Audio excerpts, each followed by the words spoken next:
Bir yerin güzelliğine kapılmış olmak, oranın gerçekten güzel olduğuna delil olabilir mi? Veya bir ürünün paketinin çok güzel olması, içindekinin çok kaliteli olduğu anlamına mı gelir? Hayır demeyin. Siz ne kadar hayır diyor olsanız da hemen herkes bu duyularla hareket ettiği için şirketler de buna göre ürünlerini geliştiriyorlar. Oteller en berbat odalarını geniş ve güzel duran lobileri sayesinde kiralayabiliyorlar. Peki hem çok saçma dediğimiz hem de hemen herkesin kandığı bu durumu nasıl izah edebiliriz? Biri mi bizi kandırıyor yoksa biz mi kendimizi kandırıyoruz? Allah-u Zülcelal şöyle buyuruyor.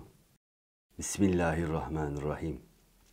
İnananlarla alay ederek inkara sapanlar dünya hayatının çekiciliğine kapıldılar. Ama Allah'tan korkanlar onlardan kıyamet gününde üstün olacaklardır. Allah dilediğine hesapsız rızık verir.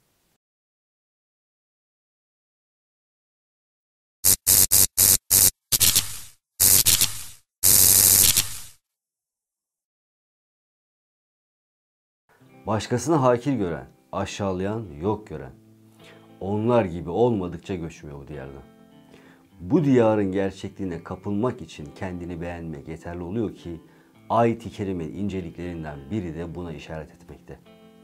Kafirler müminlerle neden veya hangi konudan ötürü alay ederler. En başta hadi bakalım şimdi size kim yardım edecek derler ve müminlerin Rablerine olan ümitleriyle dalga geçerler. Aşağılarlar. İkincisi iman ettikleri peygamberlerle ve müminlerin onlara olan bağlılıklarıyla dalga geçerler. Üçüncüsü onlara gönderilmiş olan kitapların hükümleriyle ve müminlerin itaatleriyle dalga geçerler.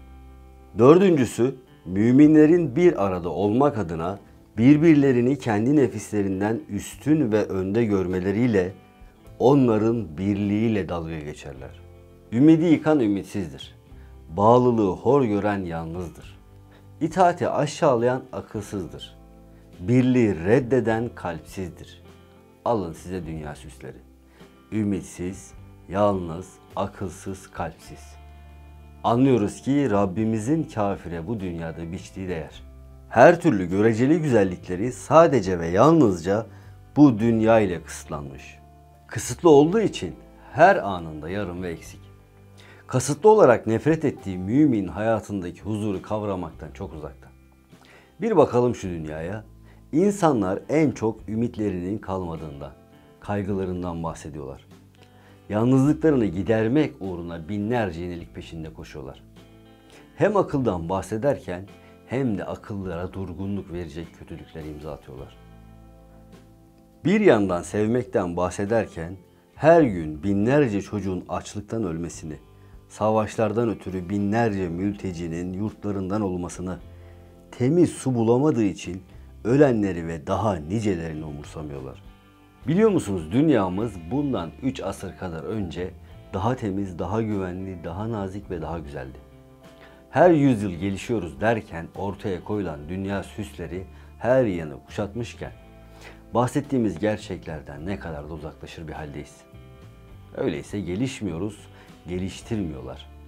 Müminlere engel oldukça biraz önce söylediğim gibi dünya süsüyle örtünüyorlar.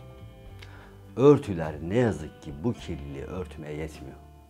Ümitsizliklerini yarına güvenle bakacağız diyerek, yalnızlıklarını sosyal mecrayla, akılsızlıklarını sözüm ona bilimle ve kalpsizliklerini yardım kuruluşlarına yaptıkları bağışlarla örtmeye çalışıyorlar. Bir diğer taraftan dalga geçilen ehli imanda sözü var ayet-i kerimenin. Takva sahibi olmamız söyleniyor. Eğer takva sahibi olursak en büyük telaş olan rızık telaşından kurtulacağımız vaat ediliyor. Dikkat edin, İslam dünyası en çok da madden geri kalmışlığına üzülüyor. Üzülme diyor Hazreti Allah. Takva sahibi olursan üzülme. Peki nasıl ya Rabbi dersek eğer, Allah-u Zülcelal üstünlüğün özünün takva olduğunu beyan ediyor. Ey ehli iman! İşin hakikatine gelince, ümit var olmak için çalış. Cemaat olup güçlen, aklını davan için kullan. Kalbinle hakka bağlan. Gerisini mi? Takma kafana. Allah-u Zülcelal hesapsız rızık verendir. Kalın sağlıcakla.